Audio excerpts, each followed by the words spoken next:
වන සම්මත ආකාර.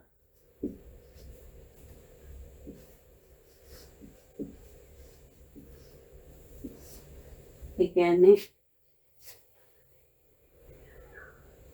පළවෙනි එක දැන් පාවිච්චි කරපුවා ලබාගත්තේ ප්‍රතිඵල අවකලනයේ විලෝ කියන්නේ අනුකලනය කියන්නේ අවකලනයේ විලෝමයේ ඒක මත ඉඳලා අපි ආකාර කීපයක් ගොඩනගා ගත්තා. ඒ ගොඩනගා ගත්තේ හැම එකක් සම්මත ආකාර විදිහට තමයි අපි නම් කරන්නේ. එතකොට පළවෙනියෙන්ම අපි xn dx මේක මතක තියාගත්තාම අපිට පුළුවන් ඕනෑම ගැටලුවක විසඳුම් ලබා ගන්න. xn dx xn ධන 1 බෙදීම n ධන 1 ධන c දෙක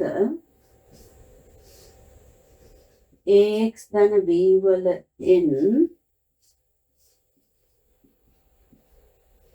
ax ධන b වල n ධන 1 a වාරයක් n ධන 1 ධන c තුන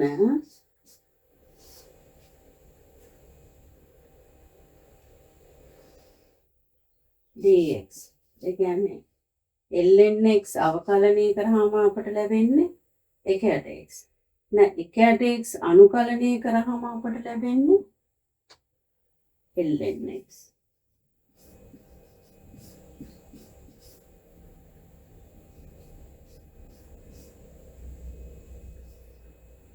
එයාගේ අවකලන සංගුණකය එකයි එයා උඩ තියෙනවා.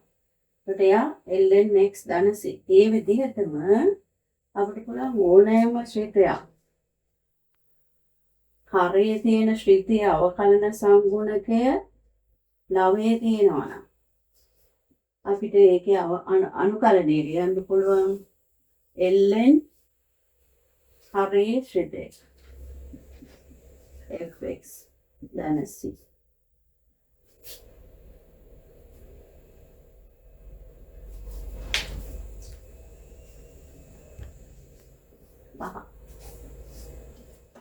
ex අනුකලනය කරමු. අපි අවකලන ex අවකලනය කරාම ex ලැබෙන්නේ නේද? ex අනුකලනය කරාම ex ලැබෙන්නේ. that's it.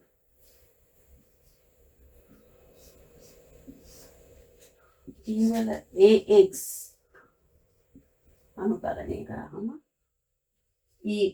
ax බෙදීම a ධන c. දැන් බලමු මේ සම්මත ආකාර 6 මුලින්ම මම ඒතරේවා පස්සේ එතකොට මේ කොටසට අදාළව ගැටලු කරලා ඒ ගැටලු වලින් පස්සේ නැවත ආයෙ සම්මත ක්‍රම ටික ලියා ගන්න. එතකොට දැන් අපි උදාහරණයක් විදිහට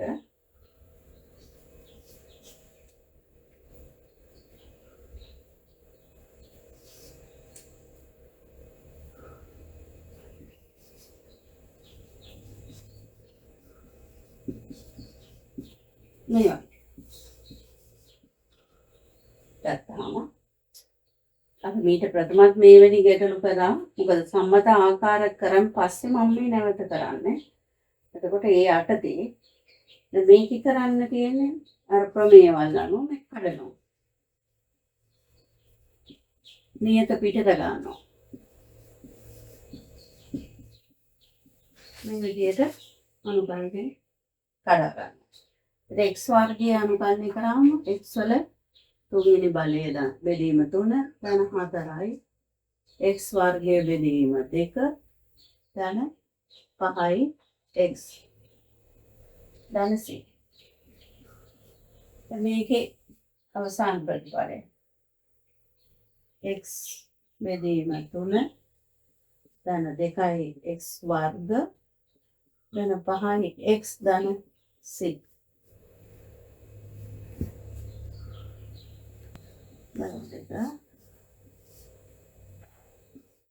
දෙකයි x ධන 1 තුන්වෙනි බලය. ඒ කියන්නේ දෙවෙනි සම්මත ක්‍රමය.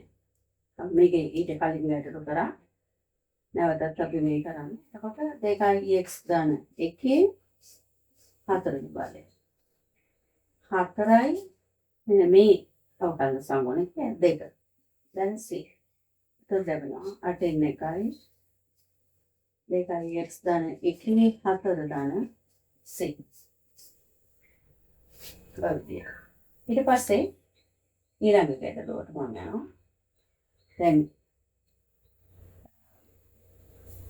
4 වෙනි සම්මත ක්‍රමය. ඒක තිබුණේ මේකේ තියෙනවා x වර්ග ධන 1 කියලා ශ්‍රිතේ fx. එයාගේ අවකලන සංගුණකයේ උඩ තියෙනවා 2x. මේ ගන්න. ඒතර මෙයාගේ අවකලන සංගුණකයේ උඩ තියෙනවා නම් අනුකලනය වෙන්නේ ln x වර්ග ධන 1 ධන c.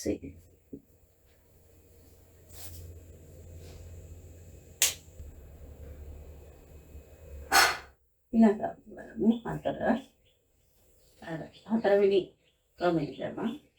ඒක තියෙනවා x වර්ග ධන 2x ධන 1. උඩ තියෙනවා x ධන 1 dx කියලා. දැන් මෙයාව අනුකලනය කරනවා. මෙයාගේ අවකලන සංගුණකය 2x ධන 2. උඩ තියෙන්නේ x ධන 1. අපි මෙතන එතකොට මෙයාගේ අවකලන සංගුණකය උඩ හදන්න පුළුවන්. අපි දෙකෙන් වැඩි කරනවා. හරියයි දවයයි දෙකෙන් වැඩි කරනවා. එතකොට 2x ධන 2 මෙතන එනවා භාගය. x වර්ග 2x ධන 1 d. එතකොට x විශේෂයෙන් තමයි මේ අනුකලනය වෙන්නේ. dx කියන්නේ එකයි. භාගයයි මෙයාගේ අවකලන සංගුණකයේ උඩ තියෙන භාගයයි ln x වර්ග ධන 2x ධන 1 ධන c.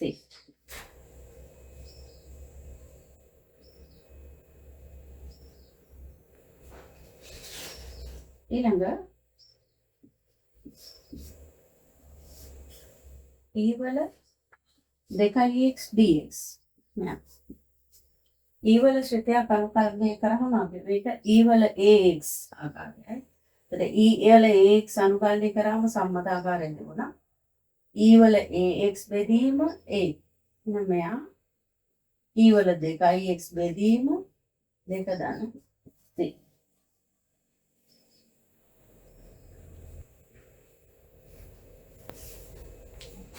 බලමු මේක. 4යි මූල x ධන 4යි x ධන 1 වර්ගමූල ධන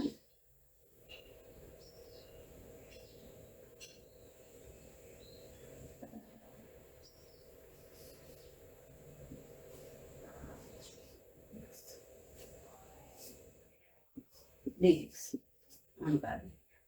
මේක දැන් එකතුවක් විදිහට ලියන්න පුළුවන්. 4 ගත්තා x වල භාගය 4යි x ධන 1 භාගය dx ධන x වල 3න් 1 dx. ඒකට අනුකලනය වෙනවා 4යි x වල n ධන 1 3ට 2 මෙතන එනවා 3ට 2 මෙතන එනවා 4යි x ධන 1 n ධන 1 3ට 2 මෙතන එනවා 4යි 3ට 2 ධන x n ධන 1 3ට 1ට 3 ධන 1 කියන්නේ 4ට 3 4ට 3 ධන c. එතකොට 8ට 3 x වල 3ට 2 ධන 1ට 6 4යි x ධන 1 3ට 2 3ට 4යි x වල 4ට 3 ධන c. ගන්න පුළුවන්.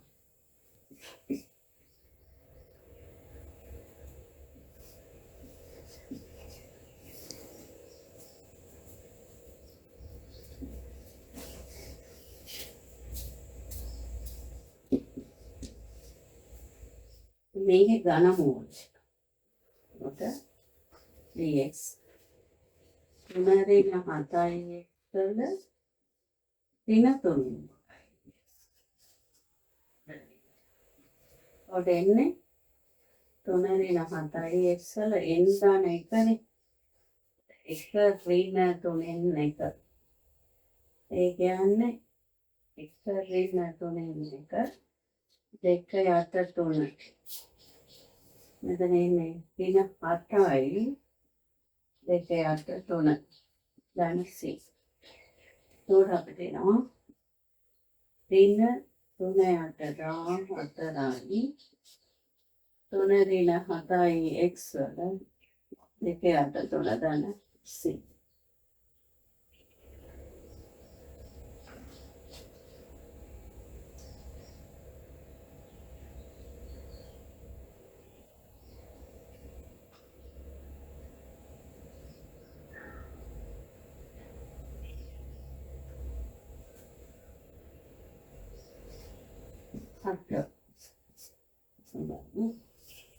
ඊවල ඍණ භාගයයි